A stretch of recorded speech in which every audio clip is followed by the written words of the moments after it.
Alexandre Dubé. Aussi véridique et authentique que son information.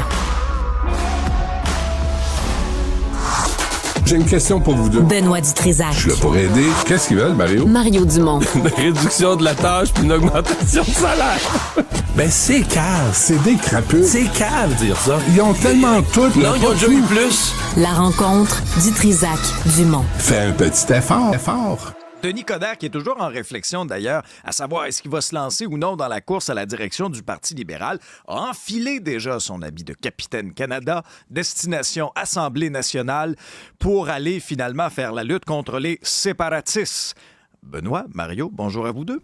Bonjour. Salut. Alors oui, il veut sauver le Canada, Mario. Ouais. Écoute, il m'a quand même fait rire hier parce que l'exemple qui m'est venu tout de suite, c'est, tu sais, le vendeur de parapluies qui essaye de vendre des parapluies une journée qui fait bien beau, là. Puis là, faut qu'il convainque les gens avec son baromètre ou son almanach du peuple, là. Ah, vous êtes mieux d'acheter un parapluie, là, il va mouiller. Ça va être terrible. Parce que c'est un peu ça, tu sais, présentement, excusez-moi, là, mais oui, je veux bien qu'il y a eu 2 sondages de suite qui mettent le PQ à 30%, le 31-32% devant les autres, puis je suis le premier là, qui a été impressionné de ces sondages-là, puis j'ai pas manqué de superlatifs pour les décrire. Mais, hey, les amis, restons calmes, là. Le PQ était à 31-32%. Parce que moi, la souveraineté était proche, là, quand le PQ était à 48% d'un sondage. Ça a déjà existé, là. Le PQ était proche de 50% des intentions de vote d'un sondage. Puis, la souveraineté est autour de 50%. Là, la souveraineté est à 35%. Il n'y a rien dans le décor qui nous permet de penser à ce moment-ci qu'un référendum puis la souveraineté soit une grosse menace. Donc, dans le fond, Denis se présente en champion, mais d'une bataille qui n'est pas vraiment là, tu sais. Là, Mario, écoute bien ça. Là. Ouais. Souviens-toi quand Denis était en forme. Là. Qu'est-ce qu'il pratiquait comme sport? Boxe. La boxe. C'est quoi le principe de la boxe ou de la UFC, de la frappe le premier? Attends pas, là. C'est pas un duel entre D'Artagnan puis les mousquetaires. Non, la boxe, c'est frappe, gèle-le le premier. C'est même un coup de cochon. Gèle-le. Te prends pas de chance. Il est là, tu l'attends. Bang! C'est ça qu'il fait, là, Denis. Il frappe le premier. Ça a marché pour Pierre-Éliott Trudeau. Ça a marché pour Jean Chrétien. Ça a marché pour Jean Charest. Pourquoi ça marcherait pas pour Denis Coderre?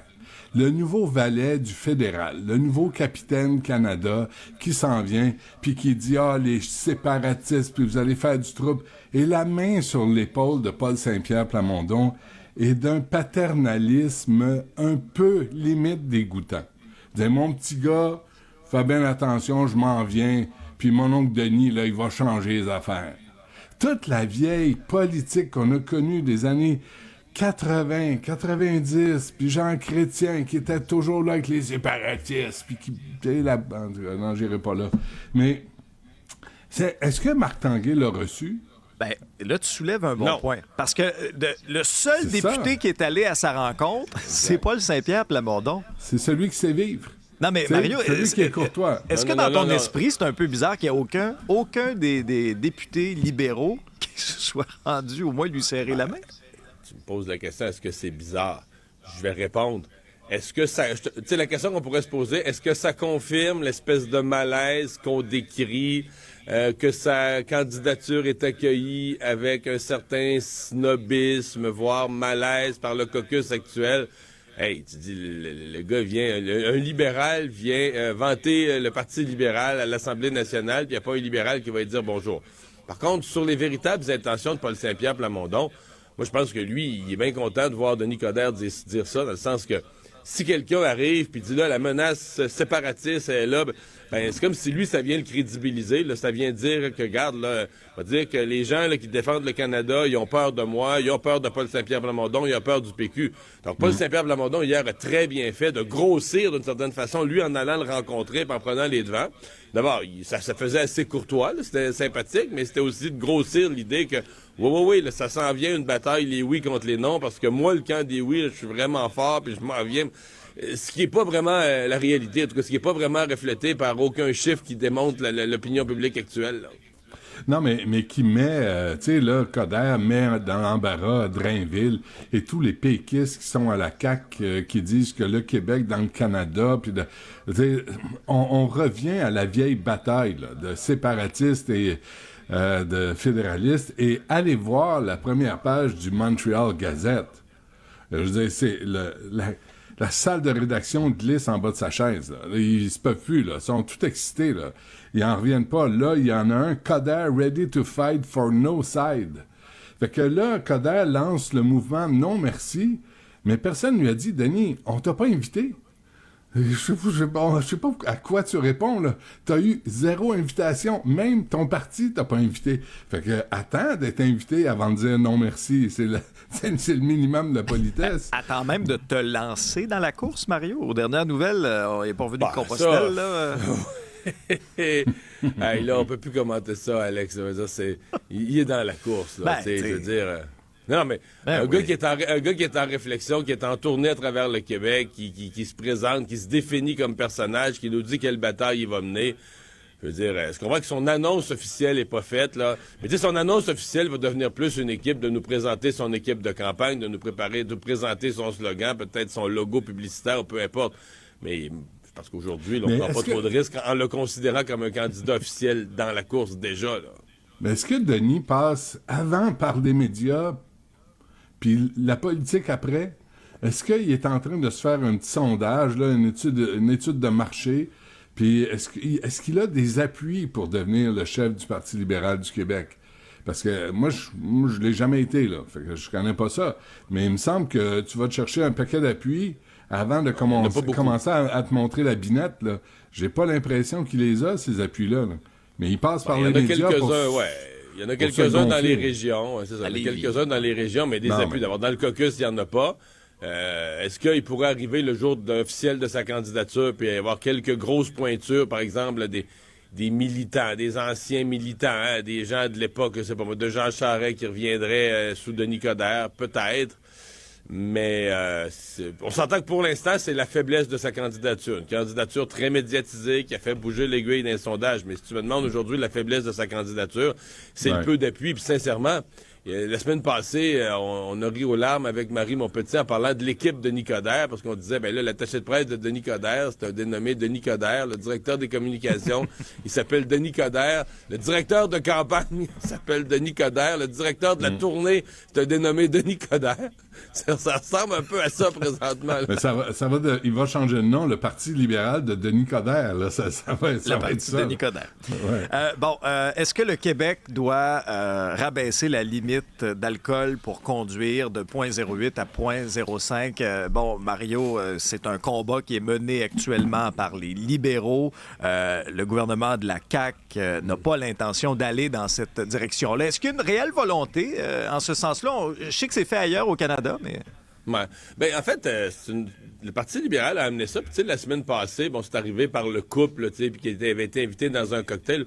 Et finalement, on s'est rendu compte que pour le Parti libéral, au-delà du cocktail, là, c'était devenu une grosse bataille politique. Ils ont fait un projet de loi en ce sens-là. Donc, officiellement, hier, c'était la motion de l'opposition. Le mercredi, c'est la journée de l'opposition au Parlement. Donc, hier, les libéraux ont utilisé la journée de l'opposition pour forcer tout le monde à se prononcer là-dessus. Et sincèrement, ils ont quand même provoqué à l'intérieur du caucus de la CAQ une véritable discussion. Là, au caucus de la CAQ, mardi soir, on a amené le débat sérieusement. Là, au-delà de la joute partisane, on l'a amené sur le fond. Là. Est-ce que nous, comme parti, les libéraux nous amènent ça? C'est une proposition sérieuse du Parti libéral. Là. C'est pas une arnaque politique. C'est une proposition sérieuse que eux voudraient voir mise en place. Et donc, si le débat est venu, ça veut dire que c'est pas unanime. Quelque chose qui est unanime, tu débats 10 secondes. Là. Ça veut dire qu'à la CAQ, il y avait des gens dans le caucus qui disaient, moi, je le ramènerai à 0,05. La majorité a décidé le contraire. La majorité a décidé. Mais il semble-t-il que l'argument clé, ce sont les députés des régions qui ont dit, ouais, là, c'est bien beau, là, tu sais, les régions où tu as du transport en commun, des taxis, tu as une foule d'alternatives. Ailleurs en région, pour les gens qui vont souper chez des amis ou qui vont souper au restaurant, ça veut dire que là, tu prends plus de vin, ça va... Non, c'est pas vrai, Mario, c'est pas vrai. Je sais que t'as à cœur le lobby des restaurants, là, tu l'as sorti l'autre jour. Moi, j'ai lu ce matin là-dessus, plus que j'avais prévu. Puis tu sais, combien ça prend de drink, là, de consommation pour atteindre le 0,05? Tu peux quand même boire 2 verres de vin. Au restaurant, t'as pas besoin de te dévisser la tête. Il y a des études aux États-Unis, dans le reste du Canada, puis moi, je m'étais pas fait de tête, là. Je lisais ce matin, là, puis je pense qu'il faut juste faire les démarches pour comprendre ce que ça implique. Mais il y a des baisses réelles de mortalité au volant avec des conducteurs ivres dans plusieurs provinces. Et des baisses réelles au Utah, aux États-Unis, c'était 18%. En Colombie-Britannique, on parle de 50-52%. Il y a une réflexion. Moi, je pense que la discussion était complète. J'aimerais ça entendre les deux côtés. Je sais que les arguments... Puis l'étude aux États-Unis, en passant, disait qu'il y avait eu moins de mortalité, le commerce n'en avait pas souffert, le tourisme n'en avait pas souffert, puis que les gens s'étaient adaptés. Mais aux États-Unis, c'est 0.08. C'est 0.08 presque partout aux États-Unis. Au Canada, c'est 0.05 dans la plupart des provinces. Dans l'Utah, c'est 0.05. L'Utah, Benoît, là, c'est... Non, mais je comprends, t'as l'État des raisons religieuses que... Mario, ça n'a rien à voir, là. T'as du monde sous au volant qui croit au bon Dieu ou à Mahomet. Moi, je m'en sac comme l'an 40. La question, c'est, t'es sous au volant ou t'as pris deux verres à 0.05. Est-ce que t'es sous à 0.06? C'est ça la question, là. Est-ce qu'à 0.06, t'es sous, là? C'est ça la question. Je pense pas. Tu penses pas. Moi, je le sais pas, parce que j'ai pas fait d'études. Mais je pense que c'est une question qui mérite d'être approfondie parce qu'on a des morts sur la route au Québec, puis on n'a pas de leçons à donner. Et si tout le reste du Canada, on peut pas toujours dire que le reste du Canada, c'est une gang d'épais puis de sans-dessin. Fait que si dans le reste du Canada, il y a un paquet de gens qui sont experts sur la question, qui sont impliqués en santé publique, qui disent vaut mieux être à 0.05, ben il me semble que ça mérite une réflexion approfondie avec de réels chiffres basés sur de réelles études, pas des lobbies puis pas des impressions, sur des faits. Et ça, on l'a pas eu jusqu'à maintenant. Mais Benoît, ça, tous les paramètres de la sécurité routière sont des compromis. Je veux dire, moi, je pourrais te dire aujourd'hui, si sur les autoroutes, on enlevait cette foutue limite de 100 km/h, puis on la baissait à 70, puis on la faisait appliquer le rigoureux, à 72, tu pognes étiquette, il y aurait moins de morts. C'est sûr qu'à la fin de l'année, il y aurait moins de morts. Non, mais je veux dire, quand je descends voir mes parents dans le bas du fleuve, ça me prendrait 7 heures. C'est comme un moment donné, on fait la même affaire, Mario. Oui, on parle de la même affaire. On parle que tout est des compromis entre sécurité et être capable de... Excuse-moi. Non, l'analyse est pas bonne. C'est pas les compromis, c'est l'effet sur le corps humain. Dépendamment de ton poids puis de la consommation d'alcool, c'est pas des compromis, là. C'est des faits. Pas de compromis, c'est zéro. Si tu pèses tant... Non. Pas de compromis, c'est zéro. Arrête avec le tout ou rien. Moi, je dis ce matin, pensons-y, sortons des chiffres, pas des analyses, puis pas des commentateurs, puis des impressions, des vrais chiffres, des vrais faits, puis c'est quoi l'impact? Toi, là, tu pèses combien, puis tu peux boire combien? Trop. Puis l'effet sur la conduite, c'est quoi? Mais parce qu'il y a des gens qui meurent sur la route, puis si ça se fait dans le Canada, puis si la réflexion se fait aux États-Unis, pourquoi ça se fait pas au Québec de façon correcte? Mais elle se fait la réflexion, là. Je veux dire, aux États-Unis, ils l'ont fait dans plusieurs États aussi, puis ils ont gardé le 0.08. C'est pas parce que tu fais la réflexion que tu es obligé de faire le changement, là. Avec des faits, Mario. Tu décides avec des faits, pas avec des lobbies, puis pas avec des impressions, puis pas avec du monde qui commente comme nous autres à la télé. Avec des faits. La santé publique, qu'est-ce qui se fait ailleurs? Puis c'est quoi l'effet sur la route? C'est quoi le résultat? Quand t'as des moins de morts sur la route dans d'autres provinces, puis dans certains États aux États-Unis, il me semble que le Québec devrait se donner la peine de se poser la question. Oui, sauf que le Québec a moins de morts, mais le Québec a aussi une assez mauvaise performance à faire respecter le 0.08. Donc, je pense que c'est la deuxième des 10 provinces canadiennes, il y a le plus haut taux d'accidents. Et là, on parle pas de 0.0, de la marge entre 0.5 et 0.8. Là, on parle au-dessus de 0.08. Donc, des gens qui étaient en état d'ébriété, là, au sens de la loi du code criminel actuel. Et il semble que ça, on fait pas une très bonne job à le faire respecter. Donc, on devrait peut-être commencer par là. Mais il me semble que ça mérite plus qu'un caucus de monde qui connaissent rien, mais qui se prononce. Il me semble que ça mérite une analyse réelle, sérieuse, avec des comparatifs, ce qui se fait ailleurs, ce qui se fait au Québec. Il y a combien de monde qui meurt sur les routes? 0.08 ou 0.05 et 0.08. Il me semble que ça mérite ça. Mais là, on se donne même pas la peine. Puis là, t'as une tablée de petits Joe connaissants qui se prononce puis il dit « ça se fera pas ». Moi, je suis ni un ni l'autre. Je ne sais pas quoi penser de ça, parce que l'argument de écoute, on va pas virer fou, un troisième verre, tu vas pas être chaud après une soirée. Moi, je suis un peu d'accord avec ça. Puis en même temps, si tu regardes ce qui se fait ailleurs, tu dis, il me semble que ça mérite une réelle réflexion, de réelles études, pas juste des impressions. Mais Benoît, de toute façon, on n'a même plus moyen de se payer un troisième verre au restaurant. C'est rendu cher. Mais tu vas te le régler toi-même. À 20 piastres le verre de vin, là, ouais. Hey, à 20 piastres le verre de vin. Apportez votre vin. Il y a des nouveaux restaurants qui ouvrent, là. Je n'ai découvert un à la Prairie. T'apportes ton vin. Tu te dis, oh, là, OK, la facture vient de descendre, là. Ouais, puis toi, il faut que tu fasses attention quand tu sors au restaurant, là, toi, quand c'est pas des tickets de stationnement, c'est des tickets de vitesse. Ça coûte cher sortir Princesse du Trisac le soir. Hein? T'as tout un budget. Bon, on va changer de registre vraiment complètement. C'est terrible là, ce qui s'est passé aux États-Unis à la fin là, de ce défilé qui devait vraiment être une journée de célébration pour célébrer la victoire des Chiefs au Super Bowl. Benoît, autre fusillade, il y a une femme qui a perdu la vie. Il y a une trentaine de personnes qui ont été blessées, là, la plupart par balle. C'est la 48e. Oui, on est rendu une trentaine de blessés. Oui. Oui, ça augmente. Moi, j'ai regardé ce matin, on était à 21, 22. Non, mais c'est parce qu'il y a beaucoup de... Il y en a qui ont été blessés par balle, mais d'autres aussi dans l'énervement. La majorité, c'est ça. C'est dans les ouais. clôtures de métal, la cohue, les clôtures de métal sont tombées sur les gens ou des gens sont tombés sur les clôtures de métal. C'est beaucoup ça qu'il y a eu des blessés. Imagine, l'année passée, il y avait 1 million de personnes au même défilé. T'imagines un peu le genre de chaos que ça crée. Ouais, check bien l'année prochaine. Il va être 3. Tu sais, là, aux États-Unis, ils sont même plus capables de tenir une parade sans se tirer dessus. Dans l'article, il y a plein d'articles qui sortent aujourd'hui, là, mais tu sais, les chiffres sur les fusillades, 48 en 2024, 48, c'est plus qu'une par jour. Puis il y a pas de haut cri, il y a personne qui est outré, on remet même plus en question l'accès aux armes à feu. Tu sais, il y en a tellement eu des fusillades que finalement tout le monde est blasé, puis c'est un fait divers. Puis je lisais l'amendement, c'était au Missouri. On veut même pas interdire aux mineurs de porter une arme à feu sans la surveillance d'un adulte. Tu dis, tiens, joyeux Noël, puis va tirer, mon garçon.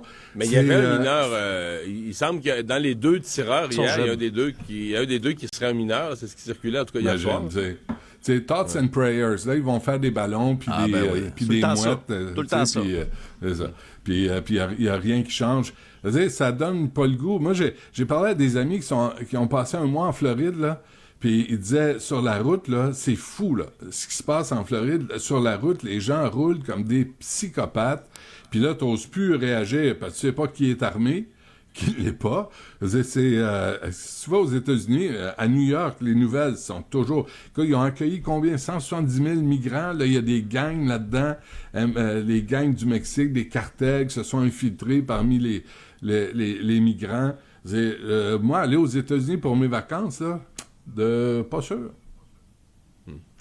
Mais ce qui s'est passé hier, à part l'ampleur de la tragédie puis la fête qui tourne au vinaigre, la prochaine question qu'ils vont se poser, là, baseball, hockey, football, tous les championnats, les défilés, parce qu'hier, dans le fond, tu dis, les joueurs des Patriots, les Chiefs, les Patriots ont gagné trop souvent, les joueurs des Chiefs là, sont là, tu comprends, pour avoir un contact avec le public, ils sont là, je dirais, à la limite, là, à partir du moment où tu dis, OK, il y a du monde armé qui se met à tirer dans la foule, mais il aurait pu aussi tirer en direction des joueurs, de l'équipe, du personnel d'entraîneur.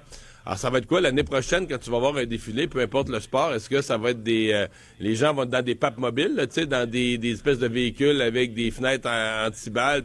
C'est ça la folie d'être dans une... Non, mais... Faut armer les athlètes. Ils vont tous avoir leur gun. Tu donnes un gun aux joueurs de football, puis là, ils se tiennent là. C'est ça la pensée républicaine. Là. On va armer les profs parce qu'il y a des tueries dans les écoles. On va armer les athlètes lors des parades de championnat. Ça va bien. Mais moi, ce qui me marque, là, c'est qu'à chaque fois, on se dit, je peux pas croire, ça va être l'événement qui va faire en sorte que ça va bouger aux États-Unis. Fusillade dans des écoles, des jeunes. Ouais, c'est le sport national. Ça arrive là. Puis, après ça, la vie continue, Mario. Ouais, mais là, il est tard. Non, mais il est tard, les amis. Là, dans le sens que, même si il est jamais trop tard pour faire quelque chose, mais présentement, t'as plus d'armes aux États-Unis que de citoyens qui sont déjà en circulation. Fait que je veux dire, ça prendrait un programme de rachat pour diminuer le nombre d'armes dans la société, ça te prendrait un rachat d'armes. Puis là, ils se sont tous mis dans... Parce que ils sont comme passés, là, une bonne partie de la population, à un certain stade, une certaine logique, où ils se disent, ben là, il y a tellement de monde armé qu'à un moment donné, si je veux être raisonnable, moi j'ai 2 enfants, j'ai une petite maison, j'ai un bon galop, faut que je sois armé. J'ai pas le Je sais choix. pas j'ai pas le choix. Si quelqu'un arrive chez nous la nuit, tout ça, fait que tu sais, ça devient la logique de dire, ouais, dans cet univers-là, à moins d'être vraiment, vraiment prêt à prendre des risques, si tu veux être un peu soucieux de ta sécurité et de celle de ta famille, t'es mieux de t'armer. Fait qu'une fois que t'es dans cette logique-là, sincèrement, je sais plus comment t'en sors. Une fois que tant de monde ont des armes, qu'il y a plus d'armes que de citoyens dans le pays, je sais plus comment tu détricotes ça, là. C'était quoi, j'oublie le nom, l'école là, où il y a eu 20 enfants Sandy tués. Hook. Sandy Hook. Souvenez-vous, là, Obama, qui était presque en larmes à la Maison-Blanche, en larmes lors d'un point de presse, parce qu'il avait voulu faire des changements à l'acquisition des armes à feu, puis il s'était frappé devant le lobby des NRA, puis le Parti républicain, puis je me souviens de lui qui était... Tu sais, il avait les yeux dans l'eau, là, tellement il était frustré, puis en colère, puis il y avait des familles, des victimes avec lui. Je trouve que ça a été ce moment-là là, qui a été déterminant, qui a dit ça changera jamais. Ouais, mais tu sais que dans les mouvements complotistes puis tout ça, ça a tourné Sandy Hook. Il y en a un qui a payé... Alex Jones a payé une fortune pour ça, là, mais c'est tourné en étant une fausse affaire, là, des comédiens. Puis on a au Québec, là, on a des génies qui sont convaincus de ça, là, que tout ça, c'était des comédiens, que les journalistes sont allés couvrir ça pendant des jours, les parents qui pleuraient, tout ça. C'est c'est un gros film là, pour essayer de faire peur au monde avec les armes à feu. Là. Benoît, Mario, merci pour la discussion. Bye bye.